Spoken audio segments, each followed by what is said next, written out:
From our couches, from our desks, from our kitchen tables and back porches and playgrounds and more, we gather together for community and guidance and inspiration. Across the country, across the internet, we journey together to live more deeply into our Unitarian Universalist values. Our laptops and desktops and phones and tablets, we see each other as our whole selves, loved and loving and authentic and broken and beautiful. Welcome to this worship service, both strange and familiar. I'm the Reverend Bob LaValle, and I'm delighted to be joined here today by our worship leader, John Eldridge. And thank you very much, Reverend Emily Wright Magoon, for presenting our Time for All Ages. Our DJ today is Cy Schuster, and our tech team is Dan Small, Chris Paul, Raymond Wolfgang, and Erica Johnson Jimenez. Thank you all so much for co-creating worship with us. And I'm particularly delighted to introduce our guest preacher today, Reverend Leslie Takahashi. Reverend Takahashi is the senior minister at Mount Diablo Unitarian Universalist Church in Walnut Creek, California. She was also the chair of the Unitarian Universalist Association's Commission on Institutional Change team that created the Widening the Circle of Concern report. Do I have a copy here? I do. You can learn more about the report by going to the link that will appear in the chat shortly, or typing in UUA Widening the Circle into your browser's search bar. There are people here at First Unitarian who are putting together a study group to see how the recommendations in the report might apply to this church. So if you're interested, shoot me an email or just say so in the chat. We always save the chat, so we'll have it captured there. Reverend Takahashi also teaches at Meadville Lombard Theological School, which is where I had the good fortune to meet her and learn from her. And, despite the pandemic, we are still blessed to welcome new members and visitors. So if you're new here, and if you're so inclined, I invite you to type your name into the chat and tell us where you're watching from. We'd like to be able to welcome you.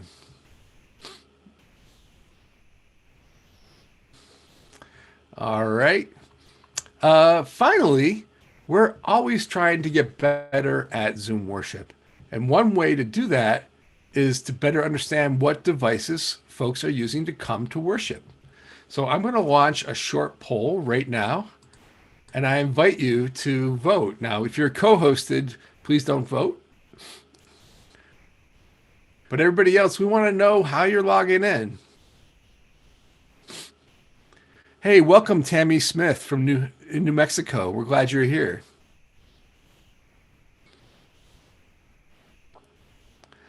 All right, got about 74 folks voting so far.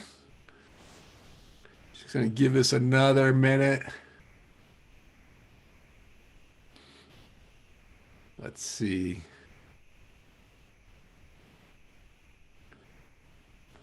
All right. Interesting. Someone closed the vote, the poll. Who did that? Sorry, y'all. Well, there's the results we have so far, which are really interesting. We show most folks are on a PC, and then Apple computers after that, then iPads, looks like iPhones, all right, and other tablets, and then none of the above. Great. Well, thank you so much for sharing that. That's really good information for us. It'll help us do a better job of serving you. And also want to welcome Gerald Stratton, who's in Albuquerque, and Kathy Peterson in Champaign, Illinois. And we're so glad that you're all here. And John has a few announcements.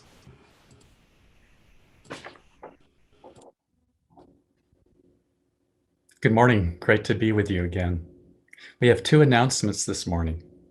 It's safe to say that we're all looking forward to the time when we can meet together in person for both small groups and for worship. The first Unitarian COVID Advisory Council has been meeting to consider how to do this in a way that is both safe and reflects our Unitarian Universalist values. While many in the churches of adults have been vaccinated, many in our congregation have not, particularly our younger members.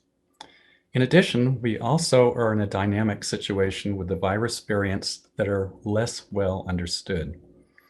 At least one variant appears to be more contagious.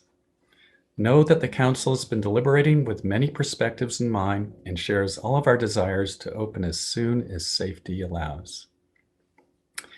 You may have heard that the ARC building, which abuts our church property on the south side, is up for sale. We are moving forward towards purchasing the building, and one of the steps to doing so is holding a congregational vote to approve the loan and the purchase. We will be holding a special congregational meeting at 2 p.m. on Sunday, May 2nd, to vote on the ARC building, as well as purchasing our solar panels, which we currently rent.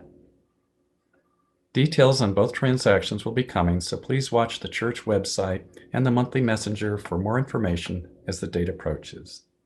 Those are our two announcements. Let's put aside our everyday concerns now and focus on lighting of our chalice. When we kindle this light, we are joining with earnest people everywhere who seek, in the midst of their busy lives, a deeper way, a larger hope, a just and peaceful world. Come, let us worship together.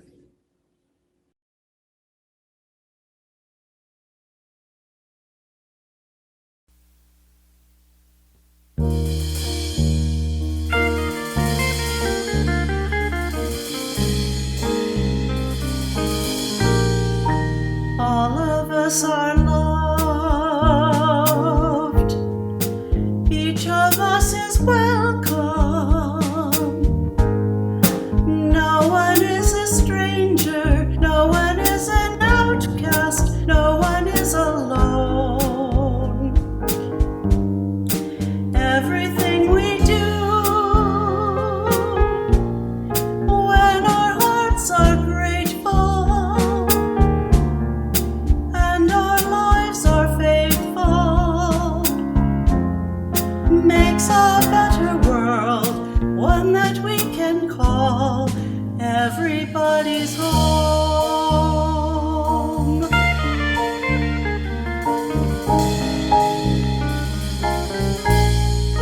Juntos por amor, cada quien precioso. Nadie es un extraño, nadie es invocado, nadie sin color. Cada paso fiel, con virtud y gozo, vamos construyendo un mundo mejor, lleno de color, como una flor.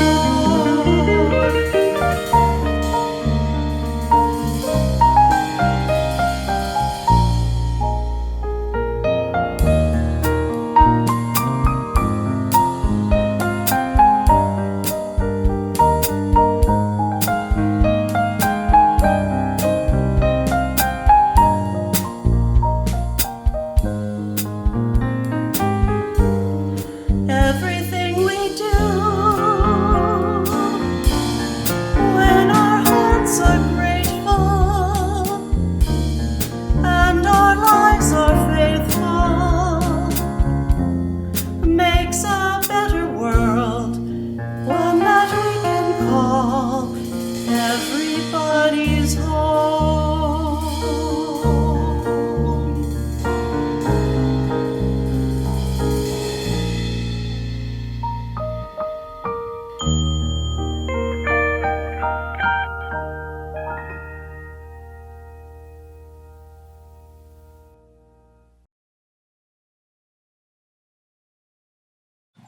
Hi, I'm Miranda Magnuson. Will you join me in the children's affirmation? We are Unitarian Universalists. We are a people of faith. with open minds, loving hearts, and helping hands.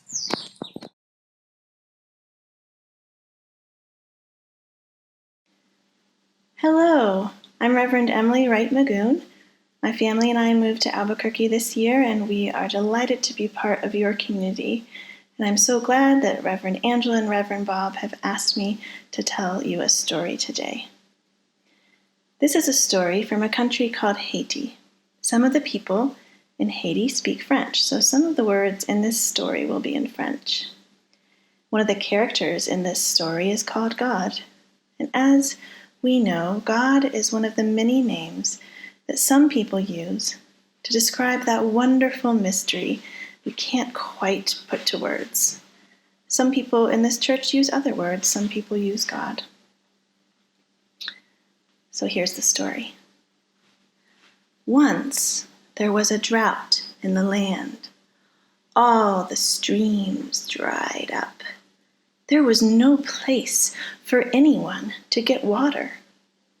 All the animals met to discuss the situation. There was the dog, the horse, the cow, the goat, and all the other animals. They decided to ask God for help. They told God how very bad it was. God said, "I will give you one well for everyone to use for water. But one of you must be the caretaker, making sure that no one abuses the well or lets the water get dirty." The lizard, Mabuya, spoke up and said, "I will do it." God said, "Yes, Mabuya, you can be the caretaker." So Mabuya leapt up on the rim of the well. So one by one the animals came to the well. First the cow. Mabuya heard the steps and said, "Qui est là? Who's there? Qui est là? Who's there? Who is walking in my grove?" The cow said, "C'est moi, it is I, the cow. I'm coming for water, I'm thirsty." And Mabuya replied, "Va-t'en, go away. Va-t'en, go away. This is God's well." So the cow turned around and away she went, and she suffered from thirst. Next came the horse. When Mabuya heard the horse's footsteps, Mabuya said, "Qui est là? Who's there? Qui est là? Who's there? Who is walking in my grove?" The horse said, "C'est moi, it is I am coming for water, I am so thirsty." But Mabuya said, "Va-t'en, go away. Va-t'en, go away. This is God's well." So the horse too had to turn around and suffered from thirst. Now, one by one, the animals all came to the well looking for water, for they were so thirsty, and each time Mabuya said the same thing, "Va-t'en, this is God's well." Now when God saw that the creatures were suffering, God said, "Qu'est-ce qui se passe? What is going on? I gave the animals a well for everyone to use, and here they are dying of thirst." So God went to the well.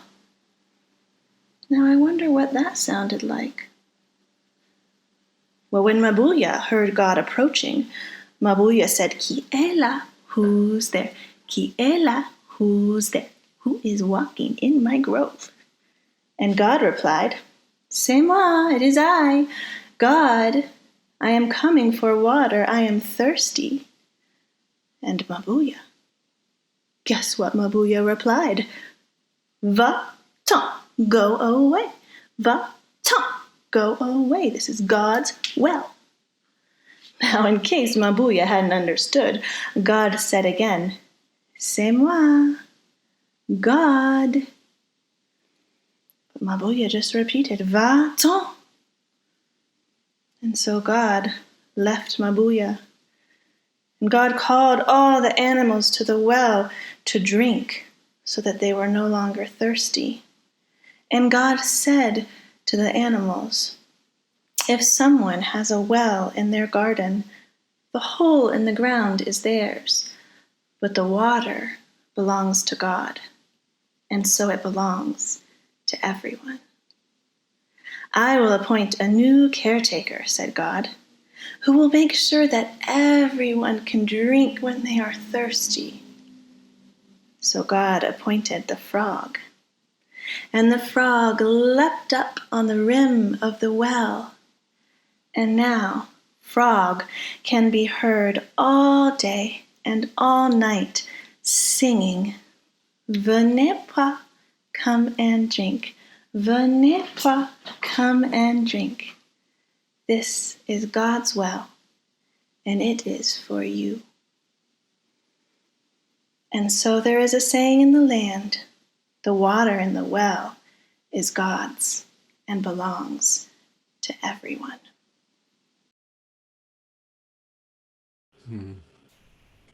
Delightful.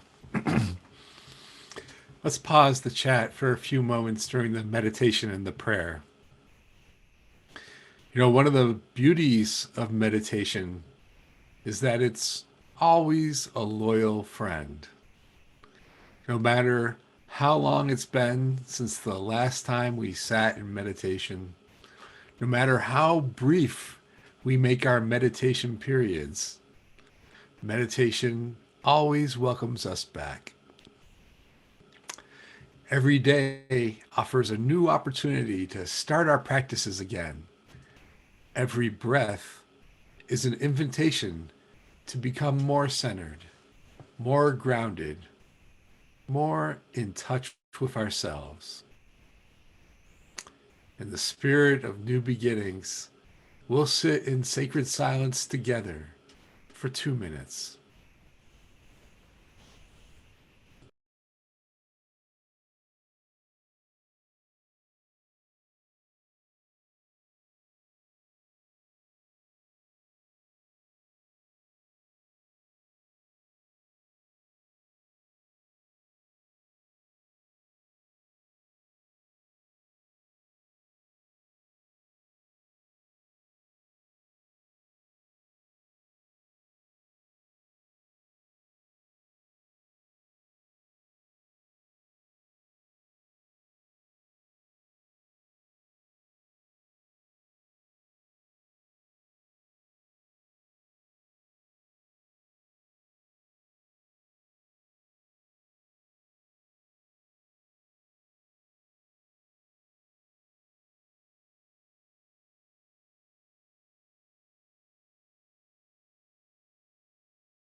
Our community is strengthened when we help each other bear our burdens as well as celebrate our joys.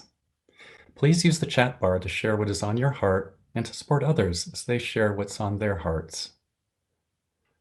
If you're unable to write in the chat bar, please contact a church office or send an email to caring@uuabq.org. The video will prompt us first to share our joys and then to share our concerns.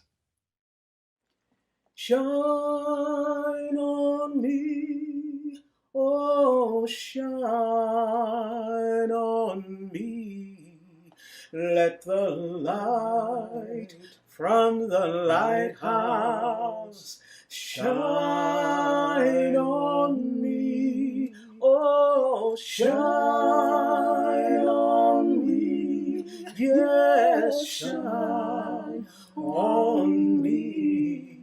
Let the light from the lighthouse shine on me. Lift me up, oh, lift me up. Let the light from the lighthouse lift me up, oh, lift me up. Yes, lift me up. Let the light from the lighthouse lift me up. Oh, hold me close. Yes, hold me close. Let the light from the lighthouse hold me close. Yes, hold me close. Oh, hold me close. Let the light from the lighthouse, please, hold me close. Oh, shine on me, shine on me. Yes, shine on me. Let the light from the lighthouse shine on me. Oh, shine on me. Yes, shine on me. Let the light from the lighthouse shine on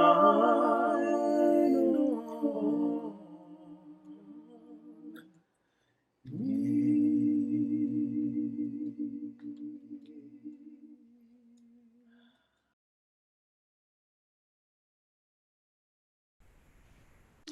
All these joys and concerns, plus those joys and concerns held in our hearts unspoken, but no less deeply felt, all of them we lift up to the great powers of celebration and healing and renewal, known by many names. We mourn the passing of James Agolf of Saddlebrook, Arizona, who was the father of First Unitarian congregant Denise Bleakley. May James' loved ones know comfort, and may light perpetual shine upon James. We also mourn the passing of Molly Templin, the mother of Reverend Katie Colbert, who is a minister who has shared a few times for all ages with this congregation. May Katie and her family find peace, and may light perpetual shine upon Molly. We offer blessings for our Muslim siblings as the period of devotional fasting known as Ramadan begins this Tuesday. May they know support, and may their efforts bring spiritual deepening.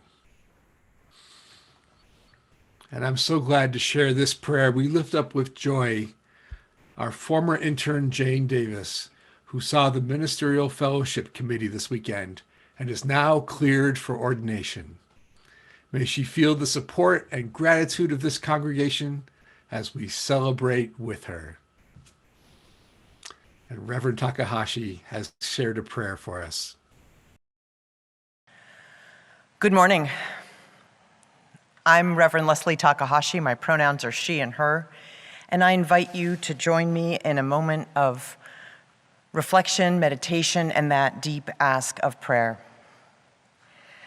Spirit of life, God whose highest name is love, mystery known only as the more, that which is larger than ourselves. We pray this morning because we know in our hearts now that there are things that are larger than we are, things that are out of control. We pray for the victims of violence in these last weeks, where once again our unhealed wounds are causing injury, and for those whose wounds are being reopened by the Derek Chauvin trial and fears that victims of violence will be put on trial rather than the perpetrators. Today we pray for all of those Asian elders who don't feel safe walking the neighborhoods that they have walked in for generations. And we pray for those who are crossing our borders because of changing climate, dangerous economics, and because of life-threatening conditions as people scrabble for scarce resources in the countries they are leaving. Today we pray because there are many threats that are beyond our control, entangled in complex webs which are tied up with our views about race and poverty and many other aspects of human being. We pray, we ask that we reach beyond our own limits and find other resources that will allow us to learn and hold together this complexity. We ask from this deep place because in previous generations, slain leaders have asked. They knew that simple calculus was a myth.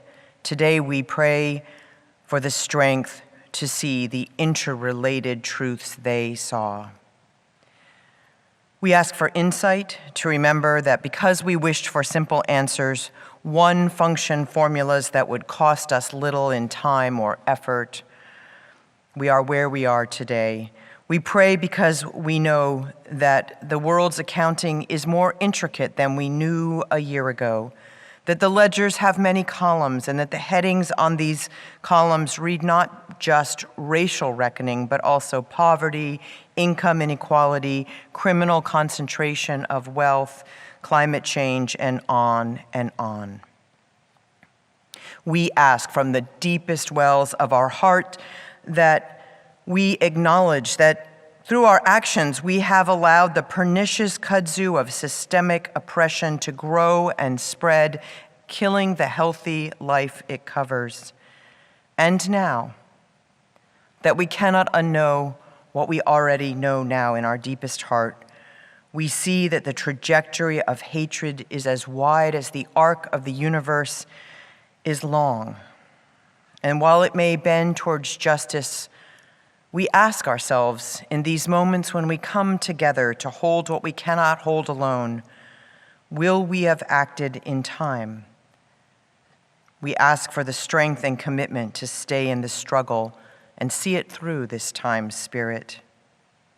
This prayer, caught between pandemic isolation and the reemergence into something that we do not know but which we know has cracks and fissures, is our plea.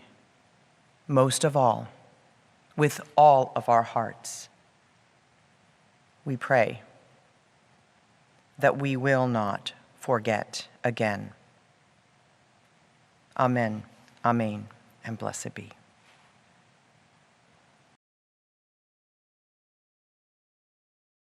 One, two, a 1, 2, 3, 4.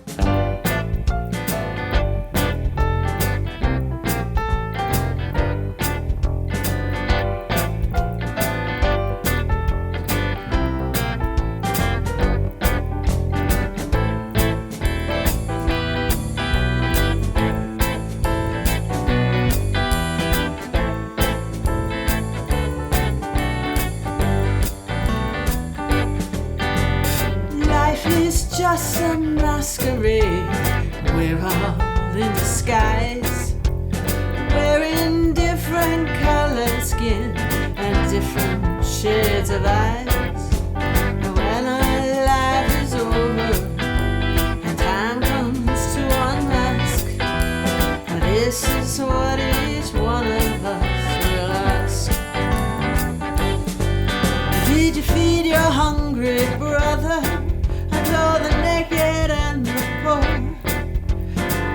shelter to the homeless, lend a hand to those unsure.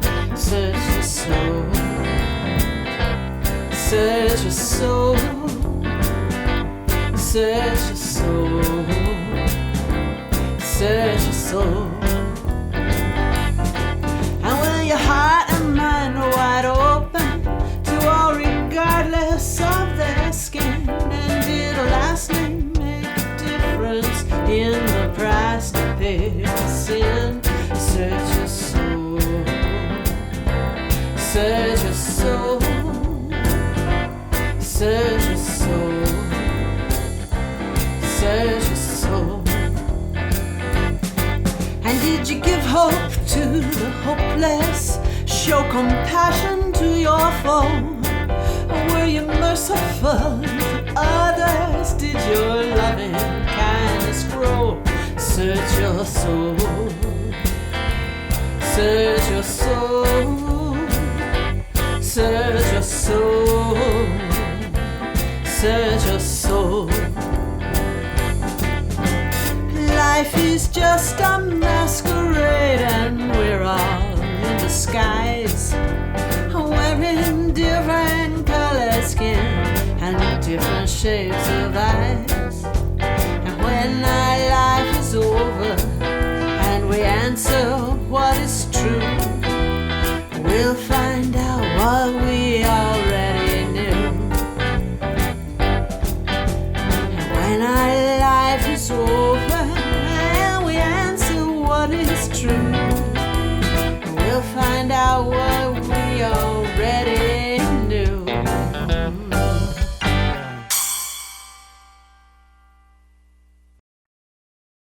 I'm going to do a reading this morning.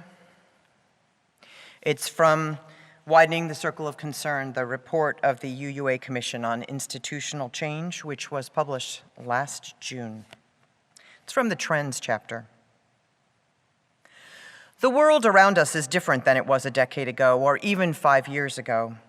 The question is, how will our living tradition keep up this time?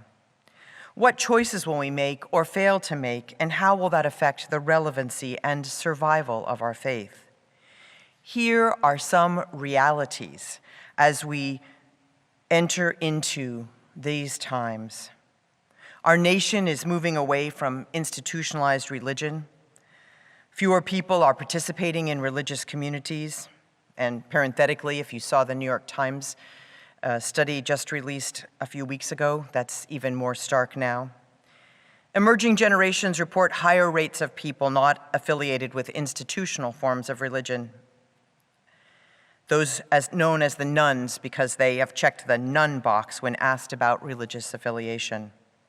Increasingly, younger generations are the ones exiting religious institutions, while Unitarian Universalism often looks at the slightly increased number of people who identify as atheists and who identify as not religious as an opportunity for us. Some of the reasons appear to be tied to the nature of our religious institutions as much as changing beliefs. Unitarian Universalism is not immune. We too are losing congregations and have many teetering on the edge of collapse. While we typically refer to 1,000 congregations, in truth we have about 819 congregations that would meet the standard to become a congregation today, and that was a year ago, before the pandemic took its ravages.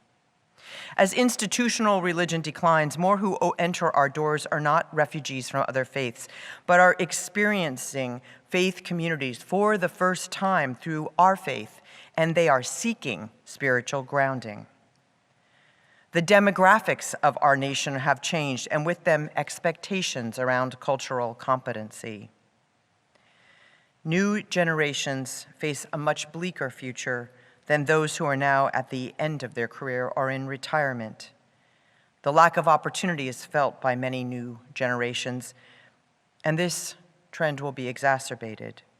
Income inequality affects younger people disproportionately, and a new level of despair caused by climate change, increased awareness of the problems of the world, addiction, and other things mean that more people come into our congregations and our communities seeking a sustaining faith. A year ago, a little more than a year now, actually, we were planning our first live stream only service. Even before that first virtual service, we took our Elder Journey group virtual. This group of folks, who are mostly in their mid-80s or their 90s, have been online on Zoom since the end of February, and I'm pleased to say that we have had just somewhere between 15 and 30 people every week, but 2 for a year. It wasn't hard for us to do, because if you're a person of color in Unitarian Universalism or any other person with a marginalized identity among us, you have been living on Zoom for many years to keep yourself grounded and actually to allow you to survive as a Unitarian Universalist. This diasporic way of gathering is the way you live if you're just one of a few of a people who share your identity. And most recently, in this last month, I have been on Zoom nationally for many vigils, trying to hold the pain of UUs of Asian American descent in light of the killings in our nation. So I didn't face some of the technical challenges that many of my colleagues did. However, I faced something that was harder to get over, and that was a psychological and spiritual challenge, because I had, at that point, spent almost 3 years as part of the UUA's Commission on Institutional Change. And we had taken a lot of that time, the first 2 years really, to hear the stories of and experiences of Black, Indigenous, and people of color who were within Unitarian Universalism, to hear them, record them, and hold them. And that was very hard work, many hard, heartbreaking hours on Zoom. Particularly hard were the accounts of the ways that cultural divides affected ministers and other religious professionals of color who had sacrificed so much to become leaders, only to realize that the trappings of who they were wanted like a badge of honor, but not the true experience, perspective, and intelligence they brought. Having listened to those accounts, I carry their memory. It is really a legacy that I feel that I hold as an act of accountability whenever I speak about this issue, whenever I think about whether I'm too tired to do the work of racial justice among us. And the report I just read from is really like a great memorial testimonial to the sacrifices they have made over the years. The work of the Commission only seemed to grow more important in this last year of virtual gatherings, where people could decide to go to worship online with a church that's more diverse, just like that, where in those little boxes that we had in our virtual coffee hours, it was really stark when someone made an aggressive comment or an ignorant, culturally incompetent comment to another person. It was more relevant in a year of racial reckoning, a year when an insurrection exposed what years of fanning the flames of hate can ignite. From the report, we are all unanimous in our belief that the recommendations of this report are more relevant for a post-pandemic Unitarian Universalism, not less. This crisis has revealed the disparities that exist at all levels of well-being for Black people, Indigenous people, and for other people of color, as well as for LGBTQ individuals, people living with limited economic means, and people living with disabilities. Addressing them within our faith becomes more important, not less. Since we published that report, Widening the Circle of Concern, last spring, it seems as if we have only seen more. Here are some more words that we really have to take into our hearts. Many of our congregations are in trouble with dwindling memberships, participation, and financial contributions.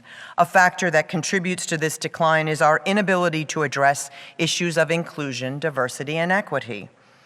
We start this section with 2 assertions. First, that real-time, face-to-face congregations matter, even with all the challenges to maintain them, and in a time when church-going is less valued by many in younger generations. Though we can see how much has been accomplished virtually, we also know the value of face-to-face experiences, which are much more accessible, especially for those with limited technological skills and financial resources. And second, we know that we will also need to support alternative and often virtual communities in order to ensure the survival of communal association, especially for younger Unitarian Universalists of color and those living in areas where less mainstream identities are less common. I know that we're tired. I know that it has been a very long year of pandemic and then 5 years of political upheaval and distress. I know that some of us see overt conversations about race and culture as divisive, and they just want to move to unity and listening and moderate positions that just don't hear anybody who's saying anything too agitating. Yet most of us who have that sentiment are not among those most targeted by hatred in these last 5 years, especially not Black people, immigrants, people who are gender non-binary.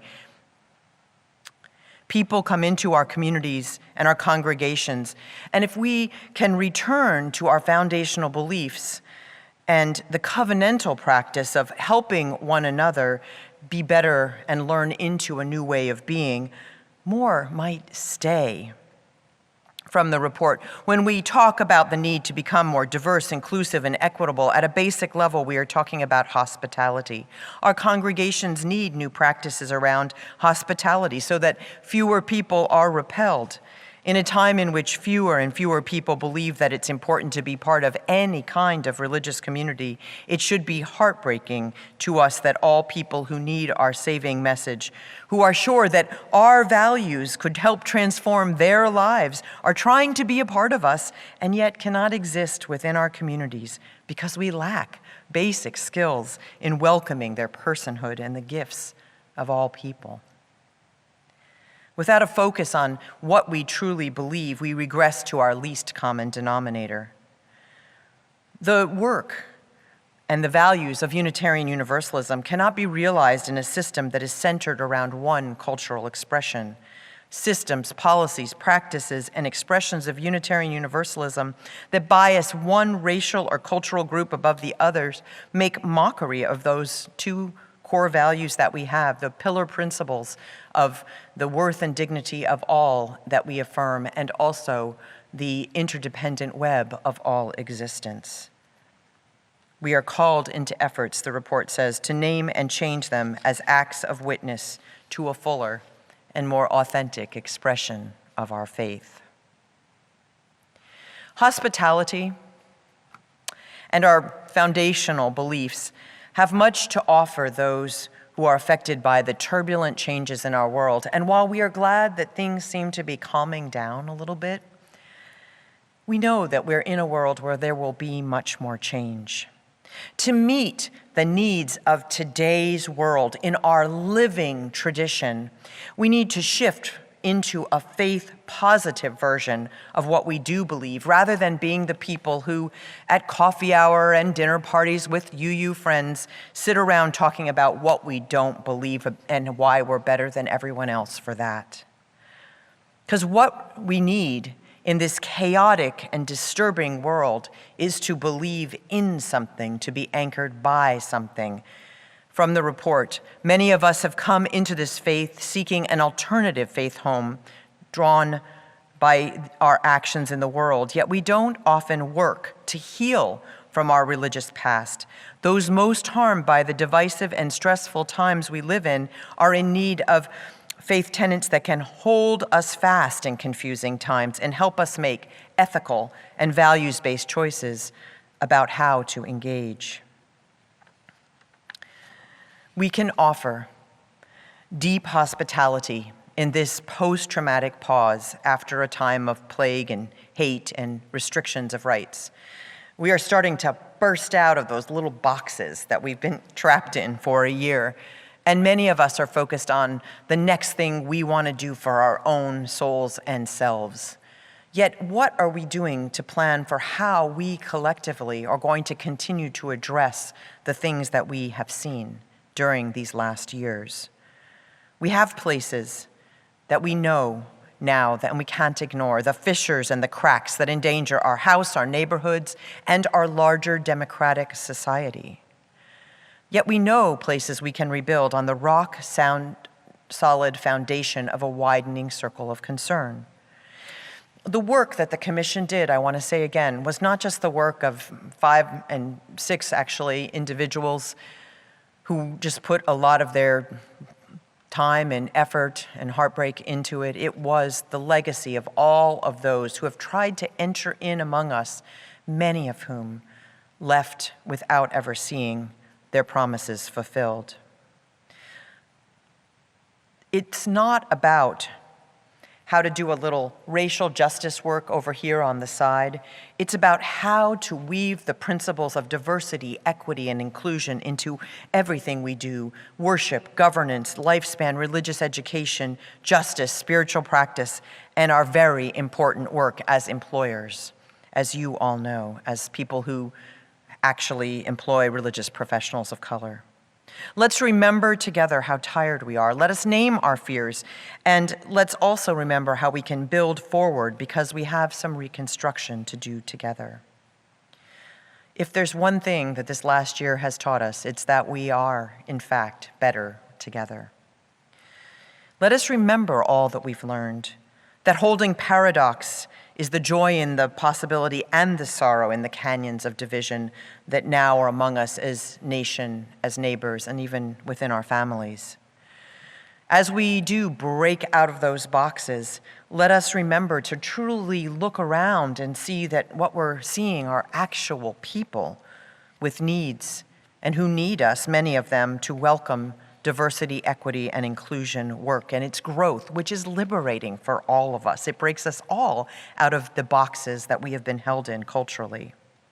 It's going to take time, and we need a Unitarian Universalism that is solid in our theological legacy as well, those beliefs for which our spiritual ancestors sacrificed so much so that we could have a religion that is free to allow us to find our own spiritual path, and also to do the work of reconstructing the world and building, as our Universalist ancestors used to say, heaven on this earth. The grief group at our congregation has also been meeting online each month. And what a time this has been for grieving. In a way, I think I will remember my time as chairing the Commission on Institutional Change as surely the greatest honor and service of my career. Also, though, as the time of the greatest grief. It was a prolonged grief meditation for all that we have lost that could be among us today. We have lost so many of the Black, Indigenous, people of color who could be here now sharing their particular knowledges, their energy, their intelligence about what it means to survive in times where you need resilience and joy. Through the study and commitment to this legacy work, we can honor their life's energy and offer reparation by creating for those who come after them what we did not create in their lifetime. That was what my late friend, Delandria Williams, the former co-moderator of the UUA, who died just a few months after completing service, taught many. E will not see the place that we're building towards, and yet E has done and given so much life energy to move us forward. And other leaders that we lost in this last year too, I want to name the Reverends Hope Johnson and Chester McCall, ministers of African descent who taught us to love despite the disrespect they experienced among us. These are legacies that we can hold and make reparations to through our attention. As we emerge from this pandemic seared world that is cracked in ways that we know, we can be the gold in the middle of those cracks. We can bring those pieces back together the way that Japanese artisans bring broken pieces of pottery back together. We can do this, and I know that we can make the changes and grow into the exuberance of learning how to be more accountable to all who would seek to be among us. I want to take a moment of gratitude to my friend and colleague, Reverend Bob Laval, for the invitation to join you here today and to honor Reverend Angela Herrera as she takes that sabbatical time that is so important and more essential for those of us who hold marginalized identities. Your minister and your support of this ministry is one of the ways we widen that circle. We pay homage and reparations and be accountable to a different face of Unitarian Universalism. As we break out of these boxes that have held us in, not just for the last year, but for generations and centuries, may we do so with the excitement about the personal pleasures we will resume and also the great work that is ours to take up for future generations. We can be both grateful and grieving, released and committed, ecstatic and realistic, dance happy and downhearted.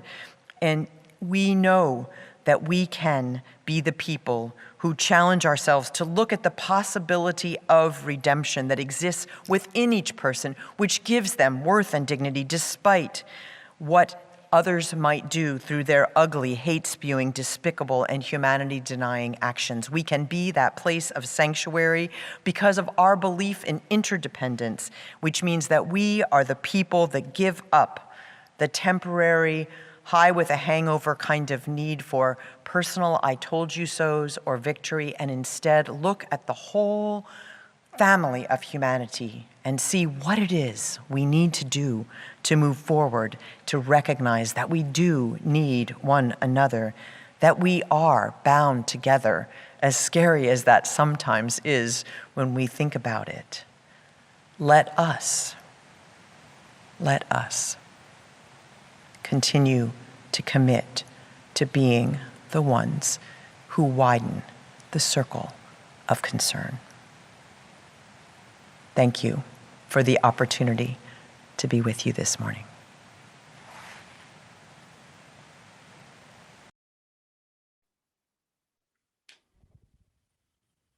May we live and be with each other in a way that shows this truth. Whatever the day brings, that we are never indifferent to one another. You can make an offering online by clicking on the link that we'll put in the chat box. The great folks at our Social Justice Council alerted us to a mistake made regarding our Change for the Future program. In February, we announced that we were donating to the American Civil Liberties Union of New Mexico, but actually our quarter of donating to SAGE had not ended yet. So the February offerings went to SAGE. Not to worry, the ACL will still get its 3 months of Change for the Future donations in March, April, and May. The ACLU of New Mexico protects and advances justice, liberty, and equity as guaranteed by the constitutions of New Mexico and the United States. It is especially focused on groups that have been historically disenfranchised.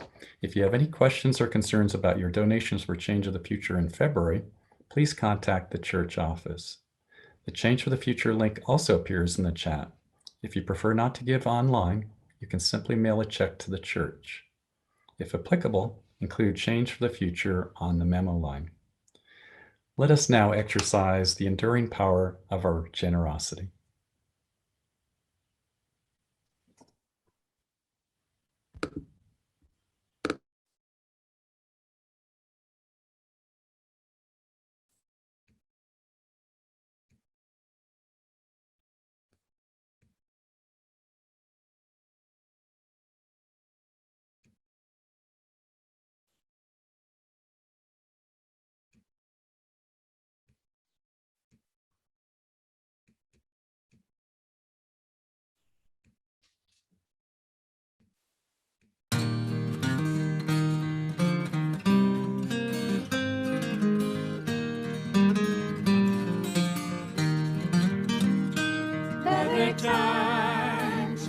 Better times will come. Better times will come. When this world learns to live as one. Oh, better times will come. When we greet dawn without fear, knowing loved ones soon will be near. When the winds of war cannot blow anymore, oh, better Better times will come. Better times will come. When this world learns to live as one, oh, better times will come. Though we live each day as our last, knowing someday soon it will pass. We will dance, we will sing in that never-ending spring. Oh, better times will come. Better times will come. Better times will come. When this world learns to live as one, oh, better times will come. When this world learns to live as one, oh, better times will come.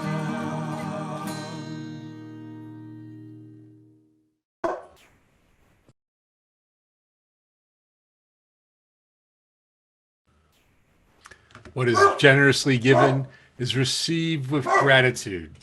Thank you for old dogs that are barking.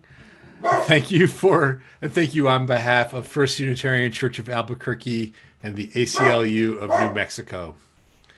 We're coming towards the end of our service, and of course you're invited to stay after, to go into our breakout rooms. And I invite you to share in this discussion topic, it's what faith tenets hold you fast? What anchors you? I'm going to put that in the chat. There we go. Did that go in there? There we go. So I invite you to stay and enjoy that conversation. In the meantime, let's extinguish our chalices. As we work to create a new way for Unitarian Universalism, may we always widen the circle of concern.